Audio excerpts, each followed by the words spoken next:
Hi everyone and welcome to this video. Now in this video I want to it's going to be a very brief video, but I want to put forth or elaborate a little bit on a thought that I put forth in one of the shorts that I made. Namely the idea that the process of integration always leaves a third, like sort of an object, right? We speak with Julia Kristeva, whom I speak with in this context only.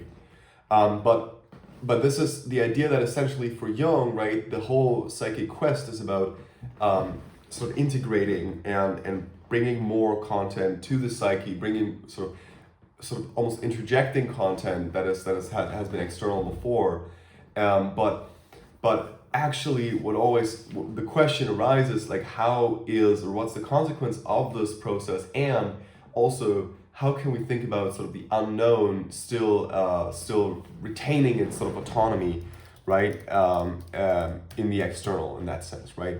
Now, let's talk a little bit about the process of integration in general, because I think, well, we just have to introduce that. Now, the idea for Jung is, for Carl Jung, first of all, right, for those who are new on the channel, Carl Jung is a psychoanalyst that worked around the turn of the 20th century. Now, he proposed, in addition to Freud's notions of the psyche that are, classic, consciousness, unconscious, and so on. Jung proposed some new notions, like, for instance, the collective unconscious, but also some new sort of dynamics or sort of gestures of emancipation or healing or whatever you want to call it on the psychic level. And now on this channel we're concerned with precisely these sort of Jungian notions, going a little bit beyond Jung too, but sort of always clustering around the question of what the psyche essentially has as its purpose within this world, within this time, right? Now,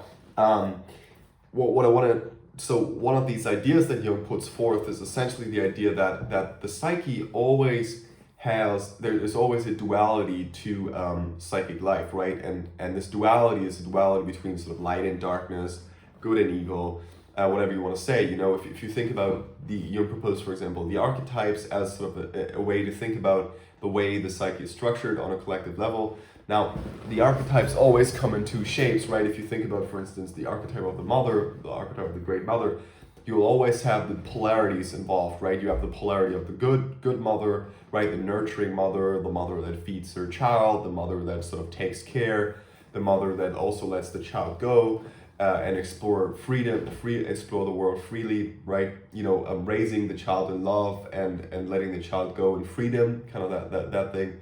But then there's also the aspects, the polar opposite aspect of the devouring mother, the mother that eats the child, the mother that doesn't want to let the child go, the mother that feeds the child so much it drowns, and so on and so forth, right?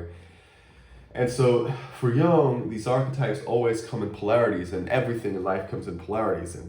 And just like that, there's the polarity between consciousness and the unconscious, right? And for Jung, essentially, consciousness is the area of reality that we've cast a light on, while the unconscious is that area of reality that we haven't cast a light on. Broadly speaking, now there's a very particular definition, perhaps, of the personal unconscious as well, also in the Freudian context, but sort of to speak very generally, you have this distinction, right? You have the elements of reality that are conscious, and you have the elements of reality that are unconscious. And now for Jung, within this space of the unconscious, there are clusters of elements. There's what he calls the shadow, right? And the shadow is, more precisely speaking, that which lays in the shadow of consciousness. Now, the idea of the shadow is essentially that it's all those elements that you haven't really integrated yet. The shadow, if you will, is so the chaos that you've been hiding under your bed, the dragon that you haven't really attended to, that you have been ignoring, and so on and so forth. Now, what happens essentially here is that for Jung, the psychic development is essentially takes the route of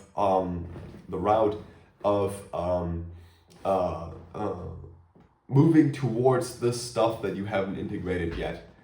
And the idea here is that if you integrate those elements that are sort of not already within the psyche, then a greater wholeness on the level of the psyche is achieved. And this wholeness It's essentially the goal of the development of the psyche for Jung, right? Achieving wholeness. Now, what is really important to note here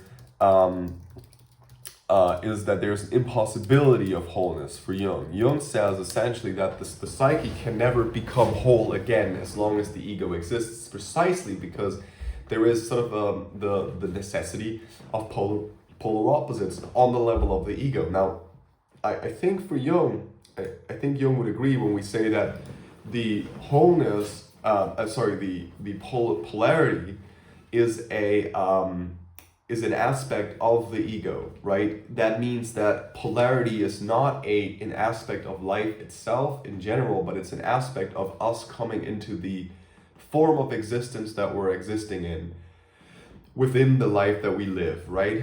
So basically, when we think about the life that we exist in right now, we exist in a life that is characterized by the fact that the ego has emerged from the unconscious, right, from the darkness of the collective, as Jung would say, and characterized by this emergence. Basically, we can say that the ego, that we exist in these polar opposites, right? Now, the idea is that as long as we exist in these polar opposites, wholeness is impossible, right? Because the ego essentially necessitates polar opposites, and the life that we exist in, right, in societies and families and with language, etc., necessitates an ego, right? So it's quite a simple argument. Now, nonetheless, Jung prompts us to go and integrate those elements that are not part of the ego. So what happens actually is that, and this is the proposition I want to put forth in this video, is that with each step of integration, so with each moment in which we integrate something, a third comes into being, right? And one metaphor or one example I want to give you for this is the process of marriage, right? For Jung, marriage as a metaphorical process of the union between the female and male opposites, again, feminine and masculine opposites, I would say probably, is essentially the archetypal process of integrating these opposites with each other, right? The conjunctio, the marriage of sort of Luna and Sol, right, in the alchemical sense. Now, the funny thing here is that out of this marriage, a third will always will necessarily arise to some extent, and that third is a child, right? And that's actually an interesting, I think it's an interesting image to just illustrate. Now, whether this is true, whether marriage always necessitates a child and so on, is whatever, it doesn't matter in this context, right? It's the idea, it's the metaphor, it's the image that's important, right? And the image is that you have two opposites that unite, and you have a third life that is born, and this third life continues exactly what the first two have done, right? And that's the idea that I want to put forth here, because there is this process of integration that always fuels its own sort of continuity on the level of the ego, right? It's kind of like this argument that there's this eternal impossible turn or movement, almost leading to sort of this vortex of the transdescendental movement that I proposed in another context, right? Where it's always sort of the subject always descends into sort of some kind of underworld, gets something to integrates it, and then goes back. It has to go back because there's something like an object that's left, and so it's sort of this eternal, impossible movement that keeps humans essentially alive. And I think that's the precise point where meaning is created, right? In this eternal movement, in this eternal sort of impossibility of becoming whole, of becoming sort of static, of becoming one. Because being static would mean death, right? Well, that's the proposition. There you go. There you have it. I hope this makes sense to you. Now, I'd be very curious to hear your thoughts on this. Maybe you can leave a comment below. You can let me know if you want to hear about this more. I am writing a book on this currently. On this whole transdescendental movement stuff. So if you wanna go check that out, you can visit my website. You can find a link to my website below. So go check that out. It's simply my name and then .com, so drfloriankleiner.com. Find a link in the description below. And maybe the book is already out while you're watching this video. There'll be a couple of blog articles on this as well. So yeah, well, stay tuned, and thanks for tuning in. And of course, subscribe and do give this video a like. Thanks a lot.